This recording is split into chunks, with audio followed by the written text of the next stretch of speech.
साथियों, आज बहुत ही दुखद खबर है।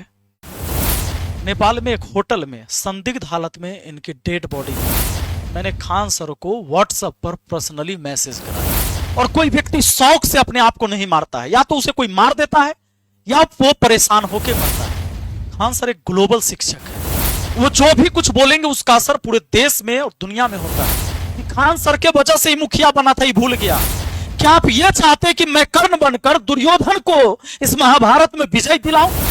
निर्दोष को सजा नहीं मिलना चाहिए, लेकिन दोषी को सजा हर हाल में मिलना चाहिए।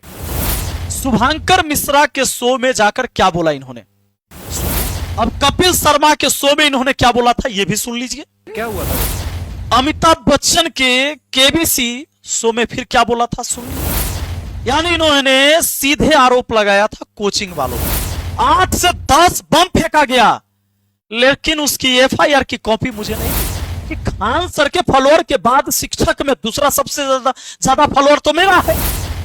यहां नहीं रोका, आज मीडिया में फिर से उन्होंने क्या बयान दिया, तो यह मुझे जानना है कि क्या यह हड़बड़ा के तो ना लिख दिए। इसमें कहीं भी आपके ऊपर गोली चला इसका चर्चा नहीं है एफआईआर की कॉपी में। मैंने बोला है पर रिस्पॉन्स नहीं लिया गया, तब मुझे आकर आपको सामने से बोलने की जरूरत पड़ रही है।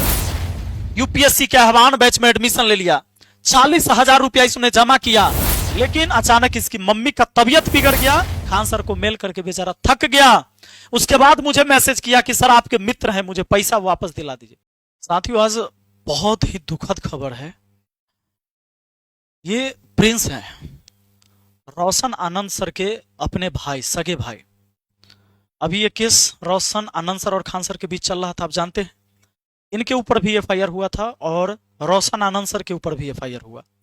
रोशन आनंद सर जेल में हैं और आपको पता है उन्होंने भी उस दिन बताया था कि ऑपरेशन हुआ है, किडनी का प्रॉब्लम है, उनको दर्द अभी भी हो रहा है, पर वो जेल में है, उनको बेल नहीं मिला है।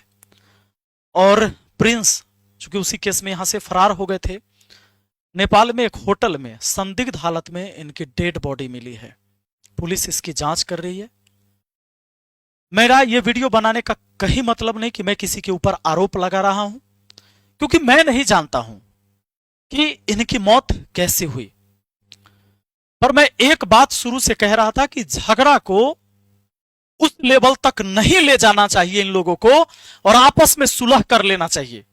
बहुत सारे आप लोगों में से लोग कमेंट कर रहे थे मुझे कि आप काहे नहीं करवा रहे हैं। मैंने खान सर को व्हाट्सएप पर पर्सनली मैसेज करा है कि गुरुदेव एक कदम आगे बढ़ के आप ही इसको मैटर को सॉर्ट आउट करिए,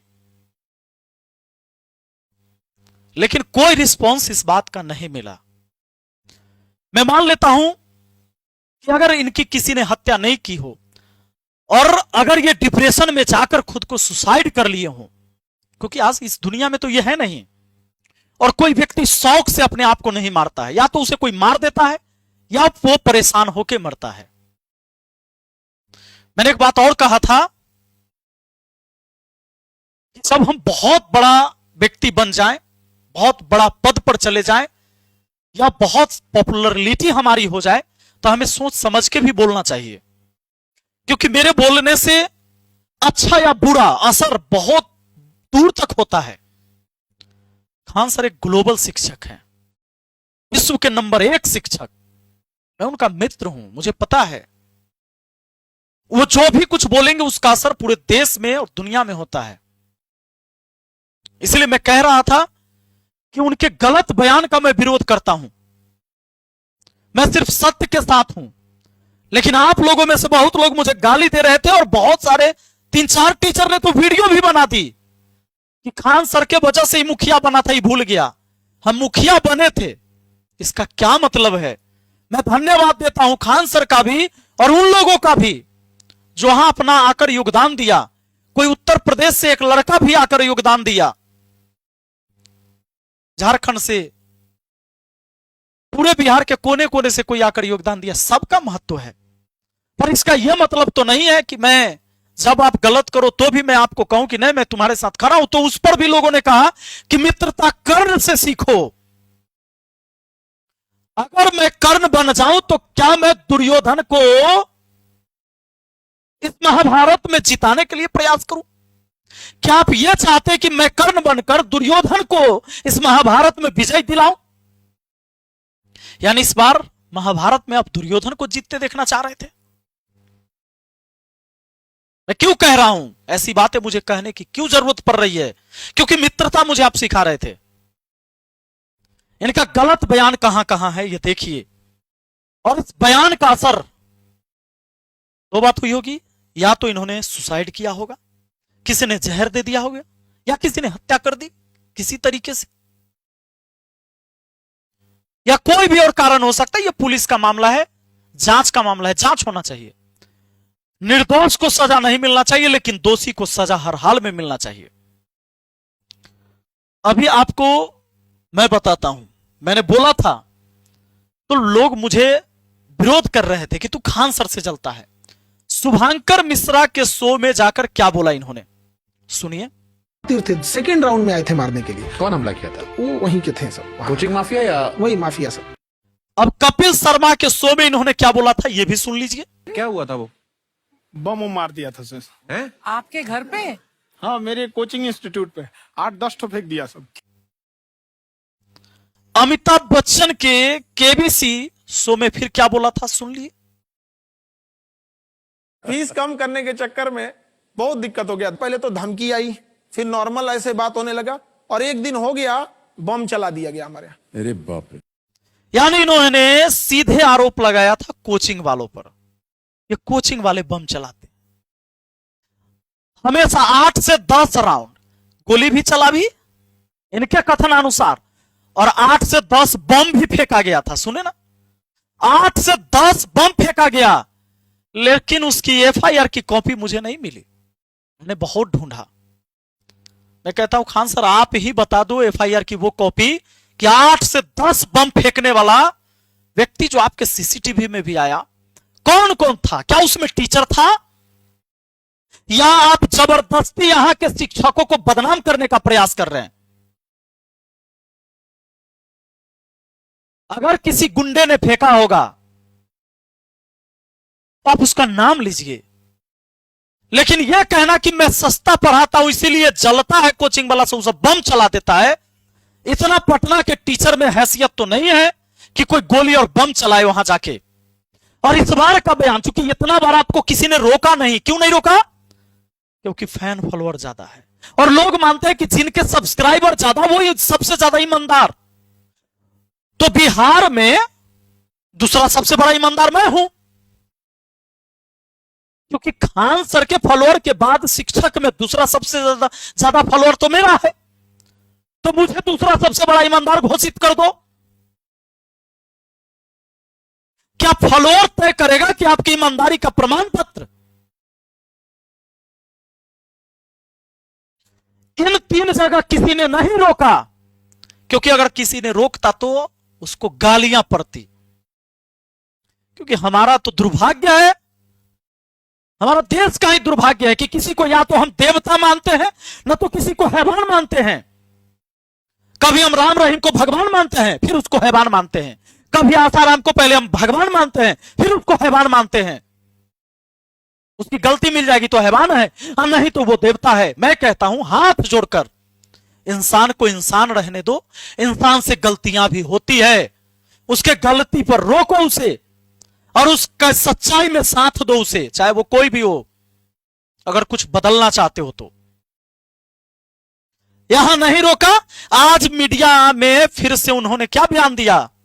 उस दिन लड़ाई किस चीज के लिए होता है आप जानते हैं, पटना के जो भी स्टूडेंट हैं इन सबको पता है, बैनर पोस्टर लगाने का। सबसे ज्यादा बैनर पोस्टर किसका लगता है? खान सर से ज्यादा किसी का नहीं लगता, क्योंकि इतना बड़ा साम्राज्य किसी के पास है भी नहीं।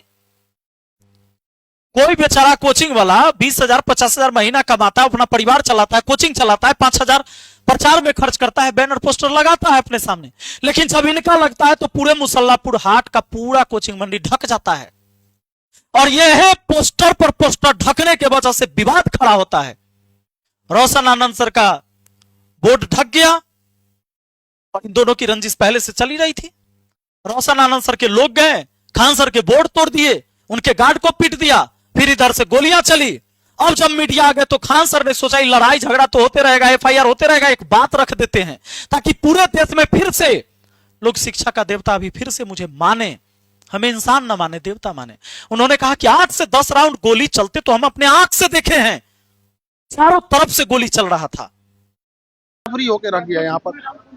8-10 राउंड तो हम देखे हैं यहाँ पे, 8-10 राउंड हम देखे हैं।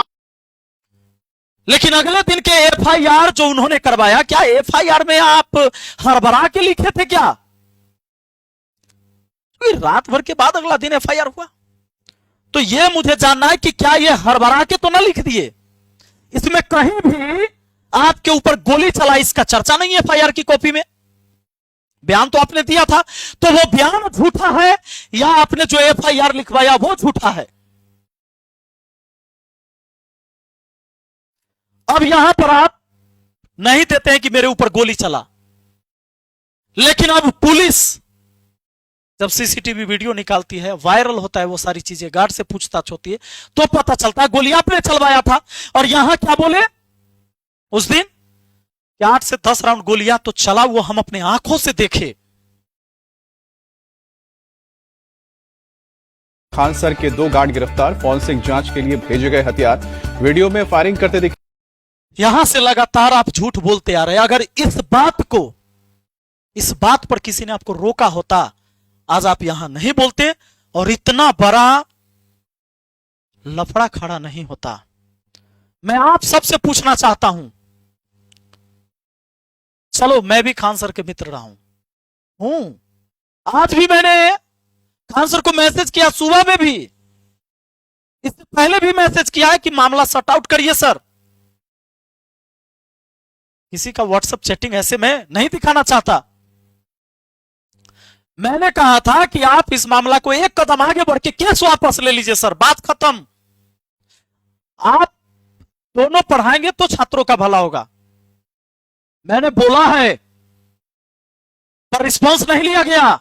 तब मुझे आकर आपको सामने से बोलने की जरूरत पड़ रही है। आज भी मैंने मैसेज किया था, एक बच्चा जब वहां से, देखिए प्रयागराज से ये बच्चा जो है मोहम्मद फैजल इनका नाम है, यूपीएससी के आह्वान बैच में एडमिशन ले लिया, 40,000 रुपया इसने जमा किया और 35,000 इसको और देना था। लेकिन अचानक इसकी मम्मी का तबीयत बिगड़ गया और यह बच्चा अपनी मां का गहना बेचकर, सोना का गहना इनकी मां ने बेचकर तब एडमिशन के लिए दिया था। इस बच्चा ने एडमिशन ही लिया था, 4 दिन क्लास किया था, बोला कि अब मैं पढ़ने नहीं आ पाऊंगा। वहां डायरेक्टर ने कहा कि भाई हम यहां से फ्री फंड नहीं कर सकते, खान सर को मेल करो। खान सर को मेल करके बेचारा थक गया। उसके बाद मुझे मैसेज किया कि सर आपके मित्र हैं, मुझे पैसा वापस दिला दीजिए। मैंने भेजा, कोई रिस्पॉन्स नहीं। देखो क्या लिखा है, मैं मोहम्मद फैजल, ये एक स्टूडेंट है, इन्होंने यूपीएससी आह्वान में 16/4/2026 को दाखिला लिया था। मेरी रजिस्टर ईमेल आईडी इतना इतना है और मोबाइल नंबर इतना है, जो मैंने ढक दिया लास्ट के 3 डिजिट। मैंने इस कोर्स के लिए 40,000 रुपए का भुगतान किया था। केस क्या है कि मेरी मम्मी का तबीयत अचानक खराब हो गया, मेरे पास पैसा नहीं है कि मैं अपनी मम्मी का इलाज करवा सकूं। मुझे फी भरने के लिए मेरी मम्मी ने अपना सोना के जेवर बेचकर फी दिया था। सर मैं आपसे विनम्र निवेदन करता हूं कि मेरे मामले की समीक्षा करें और मेरी फीस जो है इस अकाउंट में रिफंड करने की कृपा करें। मैंने भुगतान की रसीद भी इस ईमेल के साथ संलग्न कर दी है, जो उस स्टूडेंट ने मुझे यहां भेजा, 40,000 का। आप ना तो कपिल शर्मा के शो में कभी बोले, ना शुभांकर मिश्रा के शो में बोले, ना अमिताभ बच्चन जी के शो में बोले कि हम 40,000 वाला फी भी लेते हैं ऑनलाइन और 75,000 ऑफलाइन का भी लेते हैं। हाँ, 200 का चर्चा किए थे आप। टाटा की एक गाड़ी आती है, कोई गाड़ी 5 लाख की है और कोई गाड़ी 30 लाख की। टाटा बताता है कि गाड़ी मेरा 5 लाख का है, 30 लाख का है। और आप कोचिंग माफिया यहां के सारे शिक्षकों को बोलते कि वो मेरे ऊपर जो है से बम चलवा देता है, क्योंकि हम कम फीस में पढ़ाते हैं और ज्यादा रिजल्ट होता है, इसलिए टीचर बम नहीं चलवाता है। और किसी से आपकी लड़ाई झगड़ा होती है, किससे होती है आपको भी पता है, लेकिन आपको पता है कि उसका नाम लेने से वाहवाही नहीं होगा। जब भी पटना के कोचिंग में झगड़ा होता है तो मेन होता है चंदा वाला प्रॉब्लम।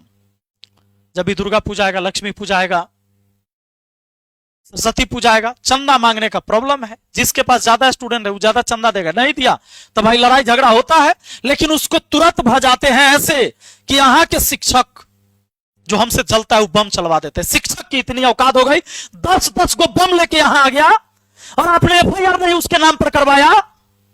और फिर पटना पुलिस कहां थी? 10 को बम चल जाएगा पटना में, पटना पुलिस को नहीं पता चलेगा कौन कौन अरेस्ट हुआ था उसमें, कौन टीचर था, उसका नाम तो होना चाहिए ना।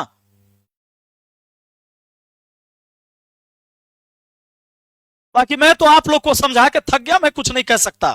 गाली देना है दो मुझे गाली, पर मैं सिर्फ सत्य के साथ हूं।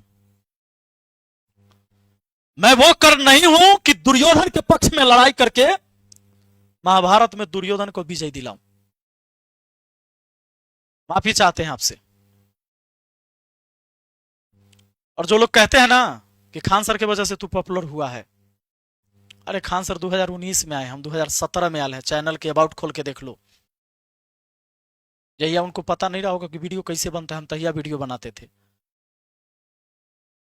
उनके फैन फॉलोअर है ज्यादा, ये अच्छी बात है। उन्होंने मेहनत किया होगा, हमसे ज्यादा बेहतर किया होगा,